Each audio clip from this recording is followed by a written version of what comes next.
You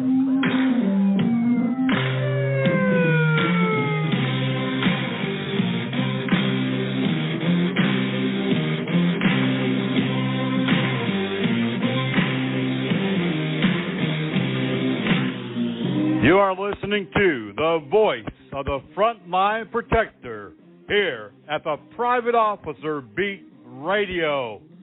Every week you'll hear breaking news, topics of training, information for the industry of security, public safety, and law enforcement.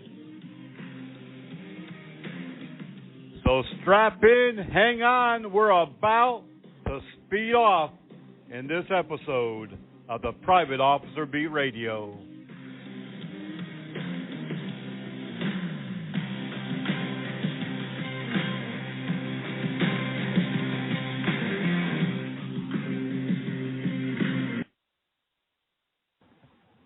Good morning, everyone, and welcome to this edition of the Private Officer Beat Radio, a production of Private Officer International, a security and law enforcement association. I'm your host, Rick McCann, founder and CEO of Private Officer International, Armor College, and several other businesses. We're so happy to be with you on this Memorial Day. Yep, we are broadcasting live from our studio on this Memorial Day 2021. I understand that hopefully many of you are out enjoying the lakes and the rivers and the ocean, fishing, barbecuing, spending time with family and friends. And though many of you may not be able to enjoy this program live, hey, lucky for you, we have all of our programs, more than 555, now available on demand 24 hours a day, 7 days a week, even holidays like today, and now streaming live on the iHeartRadio network and Amazon Radio. We're so proud to be partners with both the iHeartRadio and the Amazon network, and we have a lot more exciting things to announce in the upcoming weeks. We are beginning to partner with several large groups as we align our pillars of what we built this organization on with other organizations and businesses. So we'll be able to bring you really specialized training, products, services as a member and non-a member alike. Well, even though it's Memorial Day weekend, when we think of all of the sacrifices that have occurred throughout the years for our freedom, and the many who have given up their life in service to others that we might be free, we know that there is a lot of conflicts across the country and around the world. And right here in our own country, not only are the police fighting those conflicts and having to defend themselves both in the field as well as in the court, in the security industry, we too are facing an onslaught of deadly violence. In 8 days, our security personnel had to defend themselves 17 times using deadly force, 5 times, killing 5 people, and that is going to continue to increase, unfortunately, and as more and more security officers are becoming involved, interacting with the public in an enforcement capacity, as they uphold the rules and the statutes and laws, they are being attacked left and right and are having to defend themselves. As you know, through our conversations over the years, we've discussed the evolution of private security and how it's gone from access to control to much more of an enforcement level, armed enforcement level many times, and really taking over much of what law enforcement used to do. And in fact, we have a brand new program at Armor College, which we are kicking off the first session coming up on June the 8th, called Private Policing Business, because in many states you can begin your own private police agency, or in many other states you can work as a private police officer for universities, hospitals, and other entities.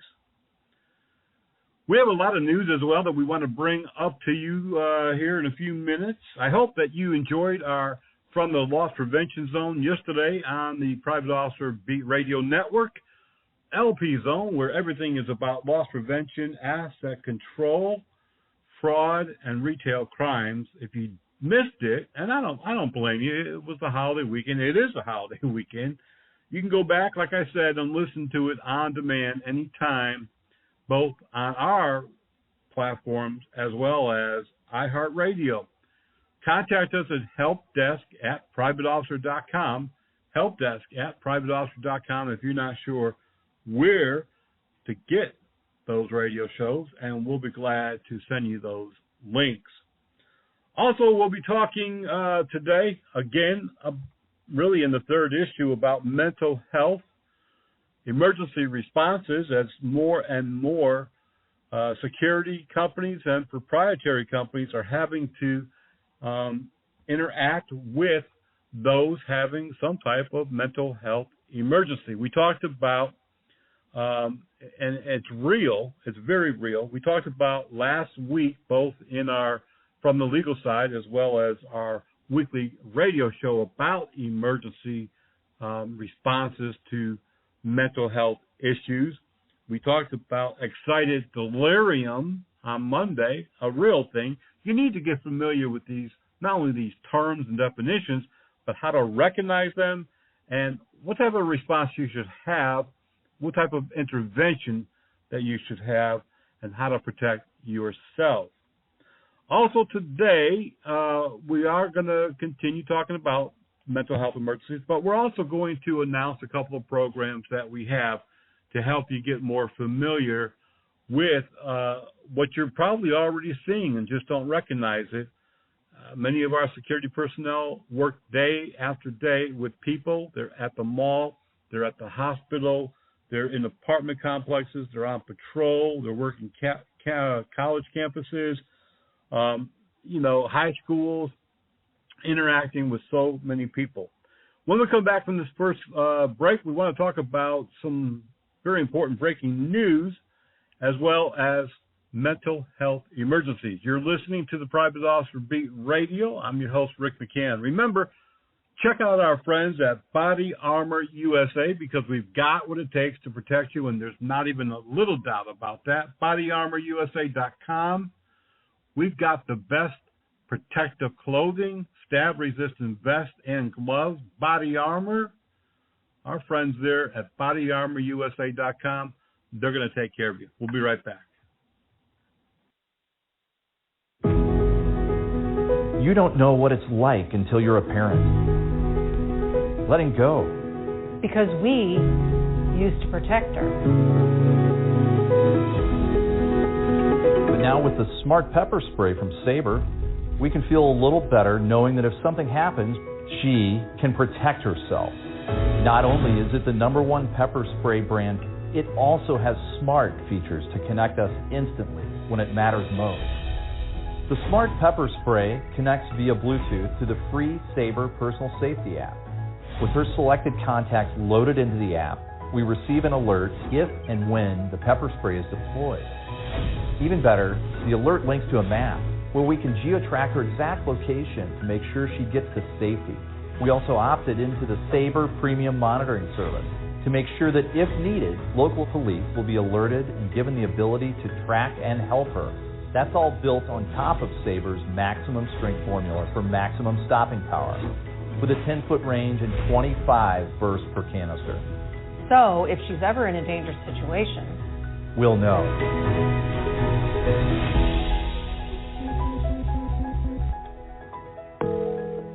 Is everything okay? I'm fine. I just got scared, but I'm fine. Thank goodness. Because when you're a dad, When you're mom, knowing that your daughter, your loved ones are safe, that's everything.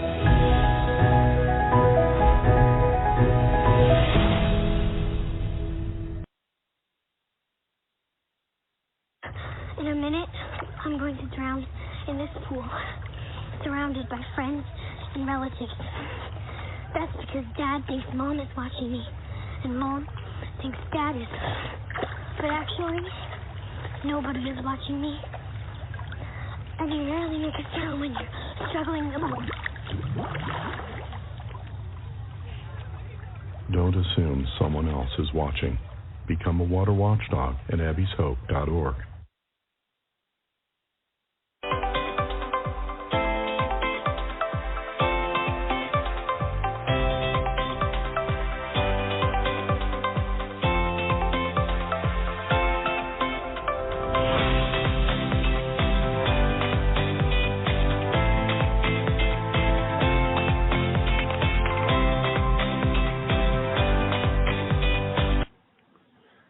Today's program, we want to recognize a very close and dear friend of ours, Mike Thornhill, in Nashville, Tennessee. He recently retired 18 years as a security chief for a college campus in the nearby town outside of Nashville. But he didn't stay retired for very long. In fact, he went right to work for a local department as a protection specialist. So we want to congratulate him on his retirement as well as his new job. A friend of mine, Brian Corley, also retired in law enforcement in the past couple of months, and he started his security company. And, you know, they tell me that if you want to stay young and not get old, you just keep busy. And so I have been, but I'm starting to wear out. So I thought the word retirement has something to do with not working anymore. I'm going to have to check the Webster Dictionary because it seems like everyone I know who's retiring is going right back to work. A friend of mine last year retired after 47 years, and he went right back to work full-time at another job. So I guess that is a way to stay young, stay active. So congratulations to those guys. I also want to congratulate a security officer in Manassas, Virginia. That's Northern Virginia, Leroy Williams. He did several things that were quite remarkable. First of all, he spent 42 years of his life as a school security officer at one school, in one town, in one state. Leroy Williams was a security officer at the Metz Middle School in Manassas, Virginia, for 42 years.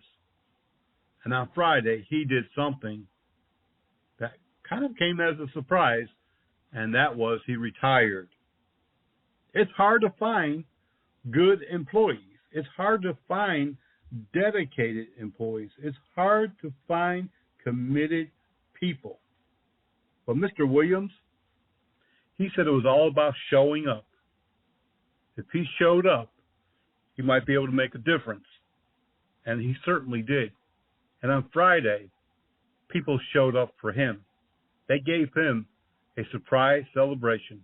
Everyone from law enforcement and fire service to politicians to school graduates that came back years later. Mr. Williams said he could not believe all of the commotion, all of the people. In fact, there was a parade of cars and school buses filled with those people congratulating him. He said that in order to make an impact on a person's life, you just got to show up. If you sit at home, if you don't come in and do the job, if you don't show up, you're not going to have the opportunity to affect a real change. And so he did. show up for 42 years.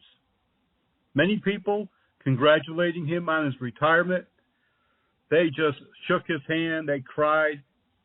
Mr. Williams cried. One young man who was there to congratulate him became his godson, all because Mr. Williams showed up. The student needed some help, needed a friend. He needed someone that he could depend on. He was in trouble. He had received an in-school suspension. So he talked with a security officer who would soon become his godfather. Show up, he said. And so Private Officer International is going to show up in a big way for Mr. Williams.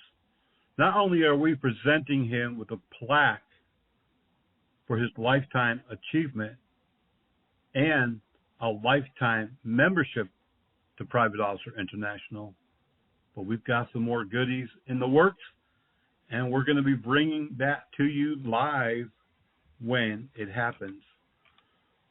What a man, what a person. It is just unbelievable, the commitment that one person could have, not only for an employer or a business, but for literally hundreds and hundreds of students and faculty through the years. Coming out of Phoenix, Arizona, police there have arrested 4 men and charged them with a jewelry heist from the Sam's Club. Jamone Williams, Derek Welch, and Darius Sutton, and a juvenile, all charged now with stealing $100,000 in gold and engagement rings. They broke in to the store and was able to leave with a packed jewelry. Police finally was able to use a GPS tracking device that was in the security shipment and made the arrest. In Schenectady, New York, upstate New York, a former nursing student who suffered psychological trauma after being stabbed in the neck by a patient is not only suing the hospital, but the security company that had the contract to provide security. She said that while there, she'd seen many incidents of violence, a lack of security, and no controls put into place by Ellis Hospital. The lawsuit will soon go through the court system, and we will definitely be watching. A 63-year-old woman arrested just the other day in Nashville, Tennessee at the Nashville International Airport after she breached security because she said that she was late for her flight. When confronted by TSA and law enforcement, she began to struggle, resisted officers, and had to be taken to the ground and handcuffed. She's been arrested on several misdemeanors. Also making the news this past week, a security officer was stabbed. This happened at a hotel chain in Washington, D.C. There's no information about his injuries or if anyone was prosecuted in this case. In Memphis, Cordova, Tennessee, which is a part of Memphis, Kavarius McNeil, 27, has been arrested for shooting a security officer at the Blow Hookah Lounge. This after a verbal altercation. Police have him in custody with no bond. Coming out of Compton, California, a lawsuit that was just filed, which we are following, accuses the Los Angeles County Sheriff's Department with ghost car patrol, a scam, sometimes used by, unfortunately, private security companies, where they bill a client for patrols and services never made or for people that were never on the job. Well, that's what's happening here in Compton, California. According to Compton representatives, they said it had gone on for years. They pay the Sheriff's Department more than $22 million a year to police the city, and In exchange, the deputies are supposed to spend a certain amount of time each month patrolling the streets of Compton, but they have evidence that the sheriff's deputies not only did not patrol regularly, but sometimes weren't there at all. So they are accusing the LA Sheriff's Department for ghost billing, not a few dollars, but hundreds of millions of dollars. And we're going to follow this case. We see it sometimes involving law enforcement, but more often involving private security. A case that has gone on for a number of years. And when I say a number, I mean 10 years. Coming out of New Orleans, Louisiana, where an armored car security officer was killed during a armored car robbery at a bank in 2013. Now, after many trials, many wranglings of the law, the three agreed to plead guilty and have been sentenced to more than 40 years in prison. We've done several stories on this particular shooting and the security officers involved, as well as the suspects. And on our brand new show, the Frontline TV program, we're going to be reviewing the outcome later this year as well. They should probably write a book about this. A man who shot himself in the leg accidentally at the Manassas Mall in Virginia is now arrested. 22-year-old Alexandria man was charged with reckless handling of a firearm after he shot himself in the leg in the mall. Police say a witness reported hearing a gunshot and called 911. The man began to flee in his vehicle, but Prince William County Police were able to pull him over. Another occupant of the car immediately fled. No other charges are involved. He was also charged with reckless handling of a firearm, no permit.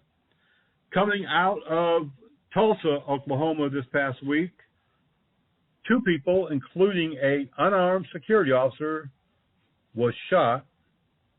Police say that a security officer was checking out a noise around 10 p.m. when a woman in a vehicle pulled out a gun and fired directly at his chest. The security officer was wearing a bulletproof vest, and he was armed. I said unarmed, but he was armed, and he did return fire, and he also hit the woman. Police are investigating what caused the woman to take this type of action. She is now in police custody.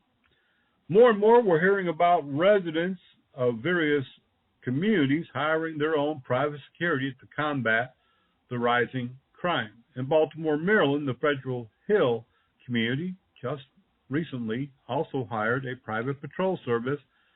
All of the community residents contributed about $18,000 to start off the fund with to support having their own security staff. Much news in the media. We go through it every single day. Too much to mention all of it, obviously, but if you want to see all of our breaking news daily, go to our daily news blog at privateofficerbreakingnews.blogspot.com or go to our website at privateofficer.org. A box will drop down. You can fill it out, and you can instantly get breaking news headlines when something major occurs, when there's a security officer injured or killed, or occasional training and news opportunities. We're going to take a quick break. When we come back, we're talking this week again about mental health emergencies, part 3, and we're going to be looking at some other things coming up here at POI. You're listening to the Private Officer Beat Radio. We'll be right back. I was just going to the grocery store. Seatbelt violators, beware. I forgot to put it on. If you're pulled over because you've broken the law, oh, it's so uncomfortable. and you're not wearing your seatbelt, It's broken, but I was going to have it fixed. no matter what your excuse is, you will get a ticket in addition to the ticket for your original violation. Click it or ticket? That's pretty easy to remember.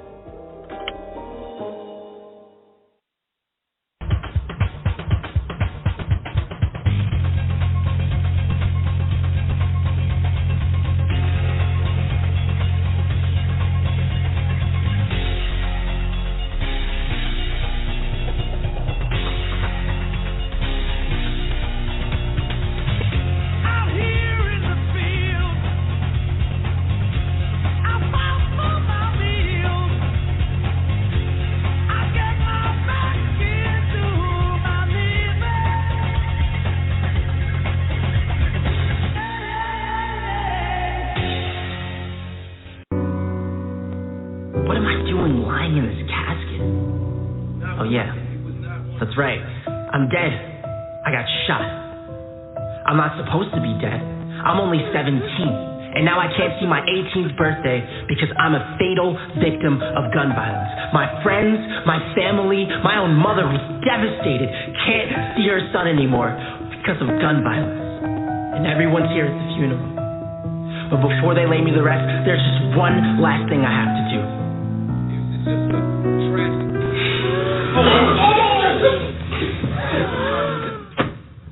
How many more of us have to die from gun violence? Let's put a stop to this, because if we don't, the next time it could be your child lying in this casket. Brought to you by Man Up Inc. USA, a proud member of the Gun Violence Awareness Movement.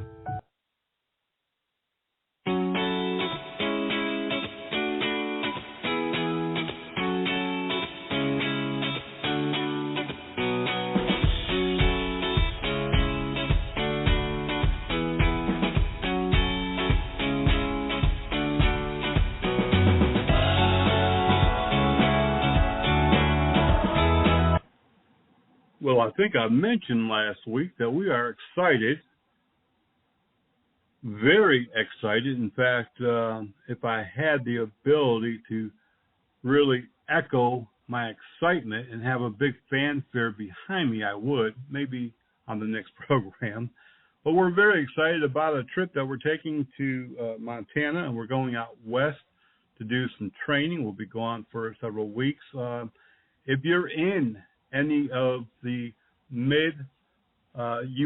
central states or the upper western region, the Dakotas, Wyoming, Montana, if you're in New Mexico, Texas, Arizona, we're going to be in those states as well. Contact us at helpdesk@privateofficer.com. We have quite a few programs that we can bring to you, but some of the ones that we really are doing aggressively is the mental health, illness, emergency response, as well as de-escalation and use of force, rethinking our options. And we're also always teaching lethal and less lethal weapons, including electronic weapons, chemical weapons, as well as the more lethal weapons. If you want to see our course offering, contact helpdesk@privateofficer.com, and they will send that over to Armor College. We also do a lot of church security, first aid and CPR, stop the bleed, and so much more. Contact us today, and we will put you on the schedule. We'd love to meet you along the way as well. Be sure to contact us, helpdesk@privateofficer.com. This week, we want to remind you that we're going to be offering a very unique program coming up at Armor College, and that is the it's really unique. It's called Command Staff College. You hear about this sometimes with the FBI and certain law enforcement agencies that offer it through the Command College program, and we're offering this as well in cooperation with several other entities, as we've mentioned in the past. We believe that this will be coming up starting within the next few months. We're currently taking applications. Contact us at helpdesk@armor.college.org for more information. You have to be a supervisor, manager, a chief of either a private or public entity, agency. It doesn't have to be law enforcement. It could be at a school. It could be a contract agency. It could be a hospital. Contact us again at helpdesk@armor, ARMOUR, college.org. We have a lot of things happening, and one of the most unique opportunities, I think, is one that we have promoted a few years back, where we assisted several folks in starting their own business. We're going to put this opportunity out later next month.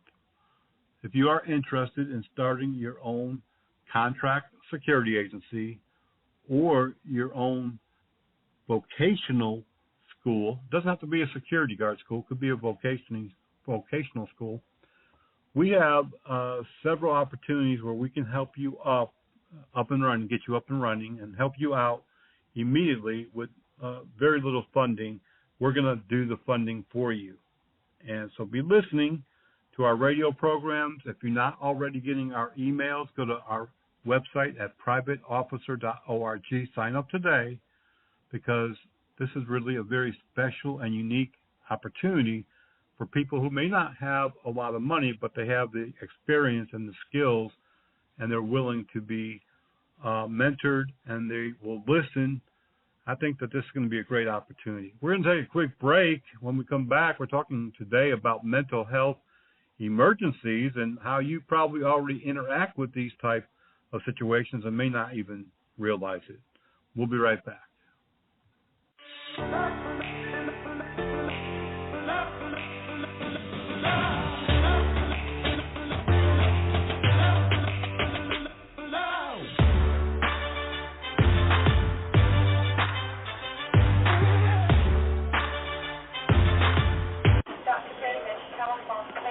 Nurse, I need you to apply pressure to the head wound until I can get to it. I'm concerned she's lost too much blood. Oh, no. You in the corner, who are you? You're not supposed to be here. She's my girlfriend, Doctor. You need to wait out in the waiting room. Please, Doctor, I want to stay with her. Look, she's been badly injured. So if you want to do what's best for her, you need to let us do our work. Please, Doctor, she has to be okay. I didn't mean to do this. I love her. Wait a second. You were the driver? Yes, but I didn't mean to. I swear, we went to dinner. I was just buzzed. I only had a few drinks. Just buzzed? Why didn't you tell us that? In that case, your girlfriend is fine. Hey, sweetie. I feel great. You want to get out of here? I can't believe this. Really, Doctor? She's really okay? What, are you kidding? No, not really. Nurse, get me a suture kit. Stat. Buzzed driving. Maybe we should stop acting like it's no big deal. Buzzed driving is drunk driving. A public service announcement brought to you by the U.S. Department of Transportation, the Ad Council, and this state.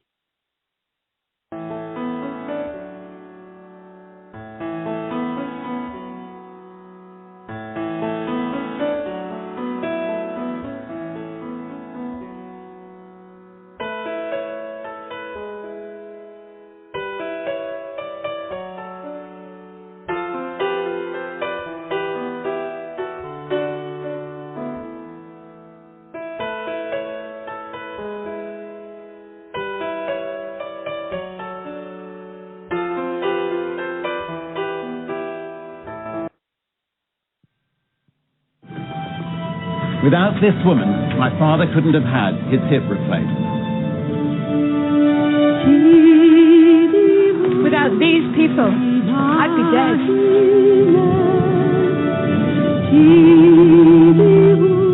This man helped my son through leukemia. Do something amazing. Give blood.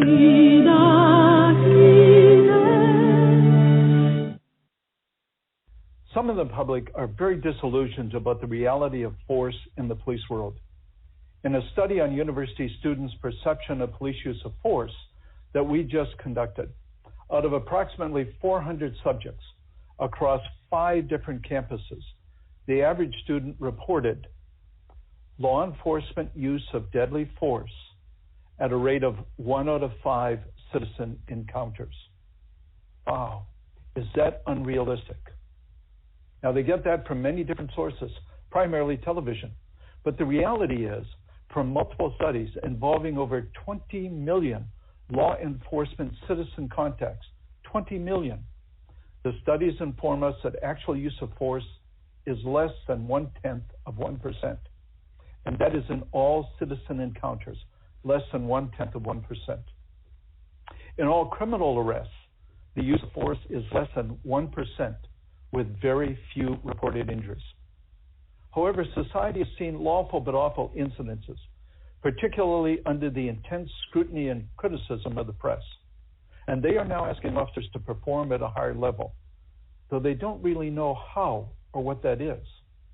At the same time, officers are more frequently being called to respond to incidences involving people with mental illness, disorganized thinking, or in a personal crisis.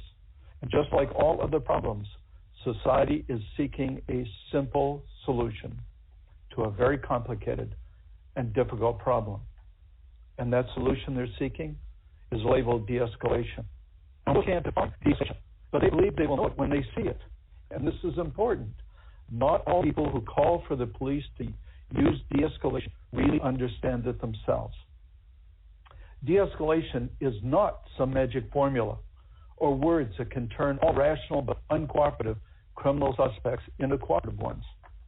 It's also not something that magically allows officers to successfully communicate with a person who is so profoundly in crisis that they're unresponsive to anything outside of themselves. How does force science see de-escalation? Well, for this we need to attribute it to one of our presenters, Bill Everett, an attorney, who has labeled it a systems-based approach. And this is agency-wide. It's an agency-wide systems approach for using opportunities, knowledge, skills, and abilities to resolve problems with minimal harm, not minimal force, and to do that where possible, which means there has to be an opportunity for it to occur. Doctors cannot promise to save everyone's life, and officers can't promise to resolve every situation without harm, but they will try their best if there is an opportunity to do so. And this systems-based approach includes the use of specific communications, but not just communications. It also involves behavioral tactics to diffuse potentially violent encounters and use time to slow things down to reduce risk to both the officer and the others. The basic task is to provide psychological first aid, just like you do medical first aid. The purpose is not to do therapy or to provide therapy, but to provide an effective transition from the street to treatment. Now, one issue that causes confusion is that those advocating de-escalation often fail to distinguish between a person in a crisis and a criminal suspect. De-escalation is most appropriate when there's a person in crisis. And it's not that you'd never use de-escalation or conflict communications on criminal suspects, but caution must be used in that you do not necessarily want to lose the first and possibly best opportunity to take the person into custody. When you have a non-compliant criminal suspect, de-escalation tactics can actually backfire, slowing things down and give them the advantage and increase the risk to you. With a person in crisis, slowing things down and employing de-escalation tactics may reduce the risk to you and to them. And that's a goal. Of course, someone can be both a criminal suspect and a person in crisis. Now, simply, society appears to view those law enforcement encounters in the street, those that law enforcement encounter in the street, as falling within one of two categories: those who are criminals and those who are in mental health crisis. With those who are criminal, you use conflict communication. And with those in a crisis, you use crisis communication. Then everything will de-escalate and resolve itself without force. And you know it's not as simple as that. All right, thanks, Bill. I'm now going to get into transition a little bit into what the law requires, and it's going to take a little prep here to get started. First off, as Shannon mentioned right at the beginning, this is not legal advice, and there's just no way in the few minutes, the limited time that we have here, to do a comprehensive overview of how all the various circuit courts, federal circuit courts, that cases for all the people that are on this call. There's no way to go through them all. So that's the first thing. This is just going to be, we're going to talk about a couple of different cases, and we're primarily using them because they make sense. And the concepts are pretty sound. The other thing you have to understand is that what most of the cases that deal with excessive force cases, for instance, most of these cases are cases involving a review of a district court for granting summary judgment. So, in other words, just to make this as simple as possible, the municipality involved is making a motion to dismiss a case because assuming everything, and this is important, assuming everything the plaintiff says, there's a plaintiff's suit, says is true, there's no constitutional violation, or if there was a constitutional violation, the right was not clearly established prior to the incident. So, and that's important to understand because when I do talk about, like, for instance, the Royal case, the other point that I'm going to make is I might say the names wrong, so I apologize. But some of you might be familiar with these cases, and you might think, well, wait a minute, that's not exactly what happened. Well, here's the reality of the way the law works. When it comes to these types of review, that is what happened. The court has to take the plaintiff's view. So anyway, let's get into the Royal case here. So the answer to this question, essentially, and this is an oversimplification, but the answer to this question, does the law require the use of de-escalation tactics? The answer is generally no. However, it is, as you'll see as we go through, that it's a little more complicated than that. I will try to tie this all together for you so you'll have something to work with. So, but this quote right out of the Royal case is, no case law prohibits officers from using physical force without attempting de-escalation techniques. And just because a person, like for instance in this particular case, Royal was in what appeared to be a state of excited delirium. He's had a T-shirt on. He was had a garden hose in his hand, and he was whipping around with it sounds like a faucet on the end of it. He had some type of planter in his other hand. He had broken some windows in a neighbor's house.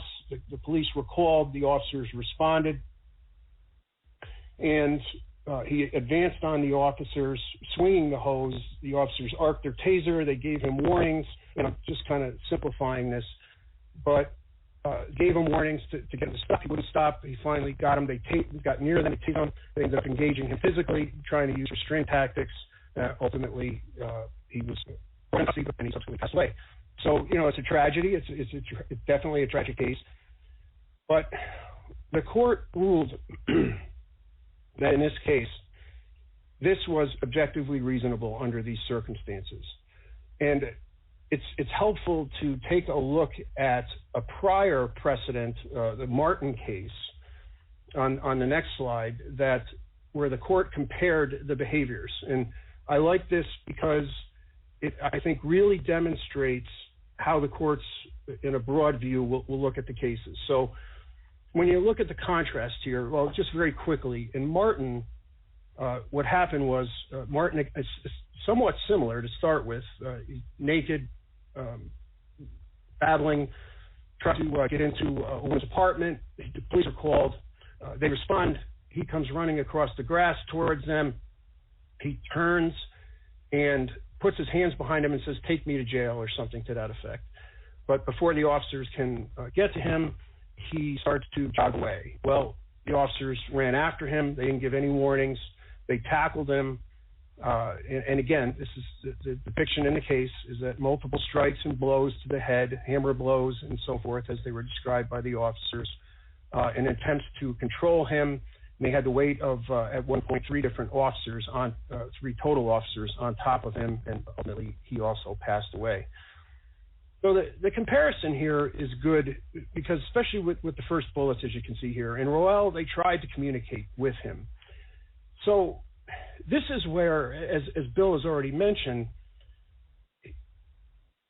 you're not always going to be able to effectively communicate with a person. However, these cases, there's other cases, people that are familiar with Armstrong versus Pinehurst in the 10th Circuit, Perea versus Baca, Berea was 10th Circuit, Armstrong, I think, was the 4th Circuit. Similar things where the court focused on communication. And like in Perea, there was no attempt at communication. Similar to Martin, they just kind of tackled him off of his bike and ended up engaged with him physically without any attempts. Pinehurst, there was effective communication until a commitment order was signed, and then it was like a switch was turned, and that's it, you're going, and that's what led to the struggle that ultimately led to his death. So if you kind of look at it this way, and in the terms of what we're going to talk about shortly with priority of life, who's bringing the risk? So in Roel, it was Roel bringing the risk to the officers. In Martin, in Pinehurst, and Korea, it was more of the officers bringing the risk to him, so to speak. So there, I think this is a telling comparison as to communication, warning, the type of physicality used. In Roel, it was more attempts to subdue, restrain arms, restrain legs, as compared to using multiple strikes and blows. And the reality is that a person in a state of excited delirium is not necessarily going to feel the pain, and those blows are not necessarily going to be effective. All right, so now we got to look at, but is there a legal distinction between a person in crisis and a criminal suspect? And, you know, again, the answer on a very superficial level is no. There is no strict legal distinction. In other words, right now, there is no rule that says if a person is in crisis, you must handle them this way as compared to a criminal suspect. However, as in the Durrell case, the mental state of the individual is a factor that must be considered when determining the objective reasonableness of the force used. So it fits in together. It fits in with the structure that we already have, that the Graham versus Connor analysis that everybody's used to. I'm sure virtually everybody on this call, that has been the law of the land since you were police officers. Now, in this case, this is another interesting case as far as communication and warnings. And Durrell was in crisis. The police had set up a perimeter around the houses in the area. He had been wandering around for about a half an hour. He had complied with prior instructions by the officers. They were set up on the perimeter. They were waiting for negotiators to come. And then one officer decided that he needed to venture within the perimeter to reconnoiter the situation. So he did that. He had a shotgun arm loaded with beanbag rounds. Durrell started to come towards the officer, and he told him to stop, and he ended up firing a beanbag round that impacted in his eye and actually lodged in his eye, causing him to lose the eye and some other injuries. So the court focused on the fact that, again, typical in a Graham analysis, that he really hadn't committed a crime. There was a bunch of officers on the scene already for a half an hour before he shot him. He had an opportunity to observe him for a period of time before firing, and there was no real need for him to be where he was, is essentially the way to warn, and no warning was given. So this particular case, the court allowed this to go to trial. So now with that background, so here's where we are right now, and next we're going to consider when should we legally then consider de-escalation. So here's where we are so far. Is it legally required? No. But is it a consideration? Yes.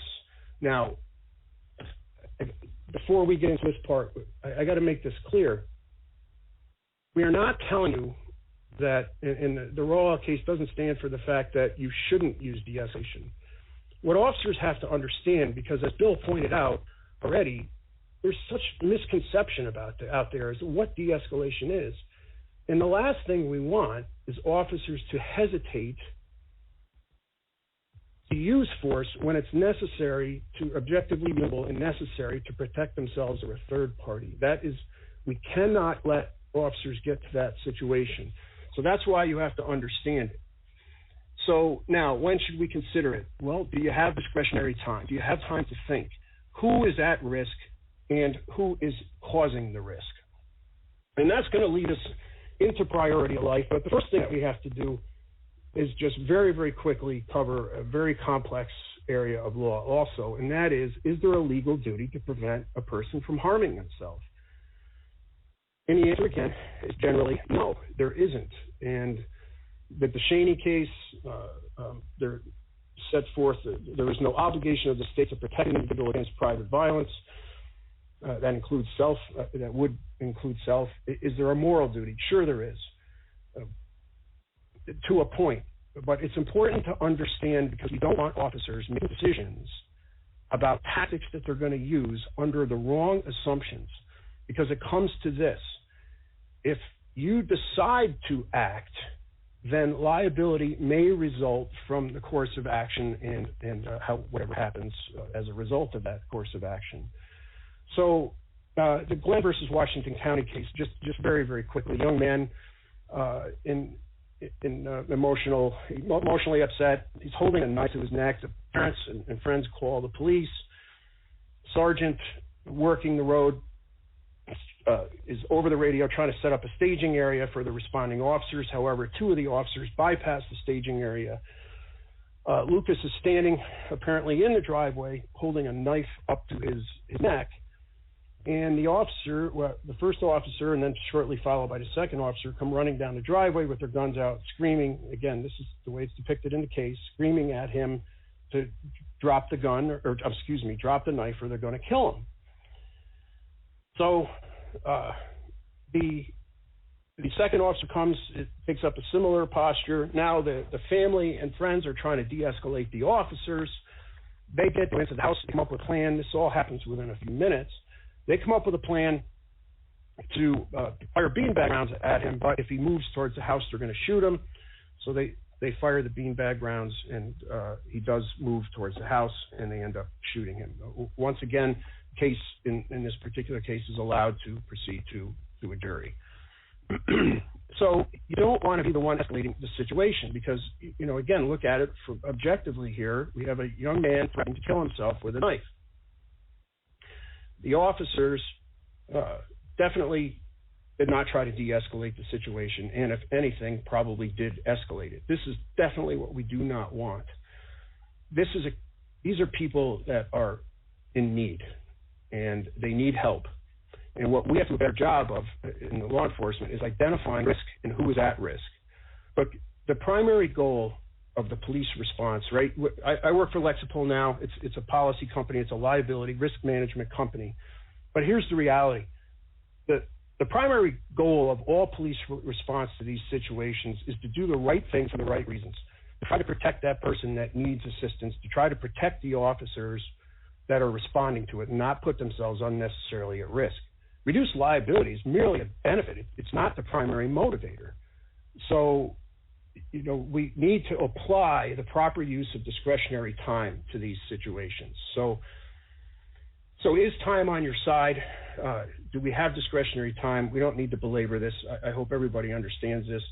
It is very, very critical to build this into your training, that if you have a situation that sometimes there is no discretionary time that results in discretionary time, that, in other words, things slow down, the situation changes. But this is very, very important. And if officers had recognized that in not only the Glenn case, but in many other cases, then, and the Duro case, it may have been a different result.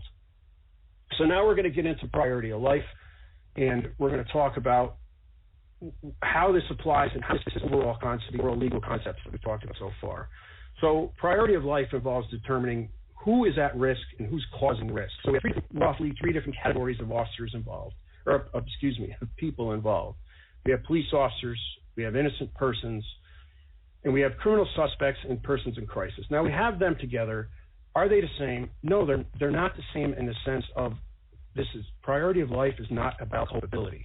It's about who's causing the risk and who is at risk. So culpability does not matter. Again, look at the Roel case from the beginning. This is a man in a severe state of crisis, in excited delirium. Is he culpable? Well, that would be a difficult argument to make. However, the state of his actions are what are going to judge the response. And in that particular case, they didn't have a lot of discretionary time as he was advancing on them. So we don't need and in reality too, a person in crisis just can be an innocent person. It's just sometimes life just catches up, and it doesn't even necessarily mean that they're mentally ill. It just means that situationally there's something going on they can't handle right now. So it's best for officers from an officer safety perspective, and that's a huge one too, is that when you engage with somebody physically, you're much more likely as an officer to be injured. This is definitely a high risk area for officers because the people do not feel the pain. So let's just go through a couple very, very quick examples here. So in the first one, you get a call. Maybe it's a third-party call. Maybe the person called a hotline, and I can't deal with this anymore. Suicidal ideation. Officers are dispatched. The person answers the door. There's no signs of weapons. There's no need to. This is it should be an obvious one. And this is how the priority of life needs to be analyzed. So are the police officers, who's causing the risk in that particular case? Yeah, arguably you could say that maybe he is causing the risk to himself. However, as the officers go in, he's communicative. He doesn't have any obvious weapons. He's willing to get help. This is clearly a case where there's no need to rush, and we definitely don't want to be the officer causing the risk. Now, the officer causing the risk in this analysis. Now let's go to the second example, and I'm actually going to use the Casella versus Hughes case, the facts of that with this, which is similar to what I have here on the screen. But what happened in Casella, this is a recent Supreme Court case. Officers get a call for a woman with a large knife hacking at a tree. So they arrive and they see two women, one walking towards the other with the knife. She matches the description that was given in the original call, and officers give her commands to drop the knife. She stops. She's just a few feet away from the other woman. The other woman is telling her to calm down, telling the officers to calm down. Officers are giving her commands to drop the knife, and they perceive, in this particular case, now they're behind a locked fence, so they cannot get through the fence. So they don't have any obvious alternatives here. So in this particular analysis, is there an innocent person at risk? And their answer in their minds, which is not, I don't think, unreasonable, is yes, that she was at risk. Without getting into the details of Bill's of the force science, but action versus reaction, that woman could have easily had attacked her with a knife before the officers would have had a chance to effectively respond to terminate the threat. So the officer made a decision and fired at the woman with the knife and hit her multiple times. So the Supreme Court, in reversing the Ninth Circuit, ruled that while they didn't outright rule that was objectively reasonable, they disagreed with the Ninth Circuit by saying, look, this is not, we're not going to go there. We're not going to determine whether it's objectively reasonable, but all we do know this. It also was not clearly established that under those circumstances, this was unreasonable by the officers. So this is it's just a good example of, these are the types of cases that they're so difficult, and the public doesn't understand that the risk involved here, if the officers did not take action, there was a chance, we'll never know what would have happened, but the risk could have been significant to the woman, the innocent person that was involved in this. But now let's transition that. Let's say that didn't happen. And in the third example, let's just say that they are able to get through the fence, and she does back away, but she does have the knife, and she goes into the house, and the officers are able to determine from the woman out front that, yeah, no, she does this, she gets, whatever, there's nobody else in the house, there's no threats in there. Well, at this point now, we can slow the whole thing down again. This is where we transition. Originally, it appeared as if there was no discretionary time. Now she's in there. Now we can isolate. Now we can contemplate other strategies, but keep her isolated so that now the last thing that we want to do is escalate the situation by doing an immediate entry and perhaps provoking a situation where not only are the officers or the person at risk, but the officers are at risk. And this is the problem with these cases. And it's these cases we read about because of the result. The person is shot or otherwise injured by the police. However, what happens, what gets ignored is the process that's followed. And what gets ignored is the fact that in many of these cases, the officers are actually putting themselves at some pretty significant risk of injury. And when you look at the LEOCA data that's out there, law enforcement officers killed and assaulted, the stats are there. There's a lot of officers, and there's a lot of detailed information about officers killed, but not so much about officers assaulted, not as much detail. But these are clearly dangerous situations, and we need to avoid creating the risk. So just a couple of quick takeaways here before I turn it back over to Bill. So, look, if the only person that's causing the risk is the only one that's at risk, then we need to isolate or disengage. Slow things down. Avoid placing yourself at risk. Try not to create, through your tactics, any type of liability. Now, there's no legal duty to prevent a person from harming him or herself. But once again, I'm not saying that because we want people to just say, okay, bye-bye, we're leaving now. That's not the situation. That might be a situation, depending upon the facts. But we want you to understand this so that, number one, you do not make a tactical decision based on a flawed legal assumption. But number two, we want you to use discretionary time to the best of your ability. So, in sum, here's the reality.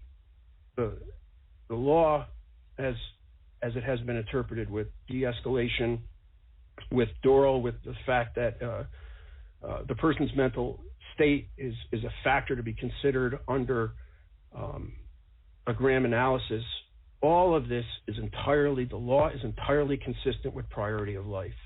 It's a risk-based analysis, and this is something that can be quickly done with officers.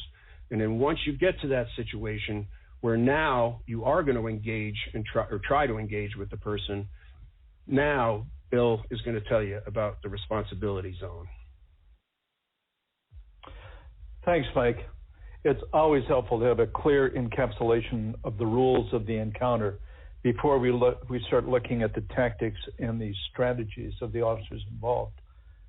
So, one of the concepts that Force Science talks about in our de-escalation program is the responsibility zone, and it's an old concept, but it initially evolved in the 70s by someone, a very well-known communicator in the 70s named Thomas Gordon, and Gordon called it his problem window, in which both individuals in an encounter have a responsibility to address that encounter, or an obligation or a chance to influence the encounter that existed between them and another person they're dealing with.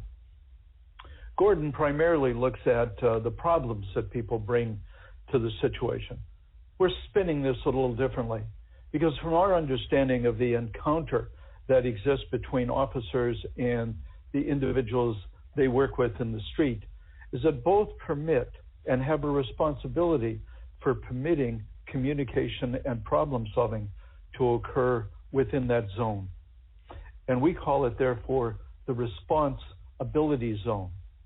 So both the person and the officer own responsibility for control of the zone or the conceptual area of interaction between them.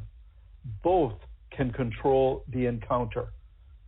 Now, one or the other can also steal control of the zone, such that they eliminate or severely restrict what the other can do in that zone. For instance, drugs, a serious psychological issue, or extreme emotional arousal can impair a person's thought and communication, thus severely challenging an officer's ability to establish contact, build rapport, influence, persuade, or even tactically operate in that zone. The Lucas Glenn case just discussed illustrates how you need to understand this perspective on the situation, as well as how not to push the zone with a preemptive use of force. You see, if you can't establish contact with a person in crisis, you can't get them to focus on you, to pay attention to you in some format. You can't do anything verbally or psychologically. And by the way, your challenge is not to diagnose, but to figure out how you can cut through their disorganized thinking. Even skilled professionals, psychiatrists, psychologists, social workers, can't immediately diagnose someone. But functionally, if you can establish contact, you can then build rapport, influence, and persuade. First, though, you need to focus on the person's behavior, not their diagnosis. Also look at where is this occurring? What's their perspective? How do they see you? How do they see the world? And most importantly, if you can discern purpose, if you can figure out why they're doing what they're doing, not from the point of cause, but how they're trying to create something, you'll have a key. You'll have a key to resolving this situation. And I repeat again, functionally, if you can't establish contact, you can't build rapport, you can't influence, you can't persuade, you can't talk to somebody. So we need to look at what is the purpose? Where is this occurring? Is there any purpose to their behavior? Sometimes there's not. We also tend to see, and this is characteristic of, I think, most human encounters, we tend to see that behavior in the other person is caused by something. But you can't often change what that cause is. You often can't restore relationships that may have caused depression and suicidal ideation in someone. You can't solve financial problems. You can never bring a checkbook big enough to solve some of the financial problems that people have that are in a state of crisis that you meet in the street.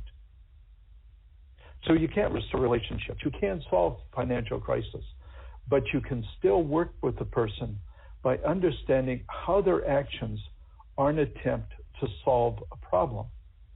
And if you can incorporate that, when possible, into your solutions, you'll then have a golden bridge to guide them toward your solution to their crisis. The suicidal person, for instance, likely isn't even going to react to your threatening them, because that's the very intention of their behavior. So if you have your weapon out for your protection, keeping it below your face level, just as a simple tactic, will allow that person to see your face. And that will then allow you to communicate with them person to person.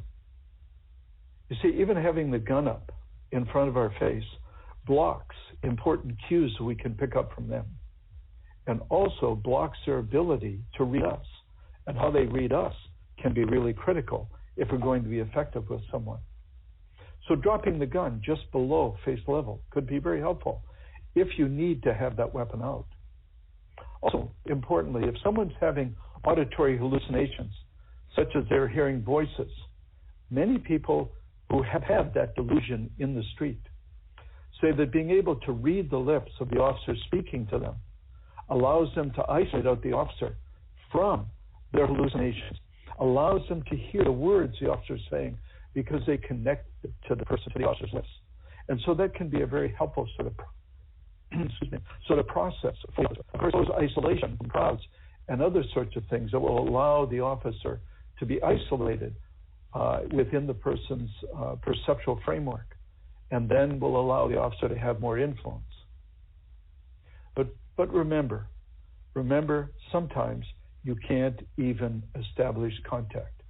If the person is under the influence of drugs or too profoundly affected by a psychological issue, or their thinking is so disorganized, they may be unreachable. And here's an illustration.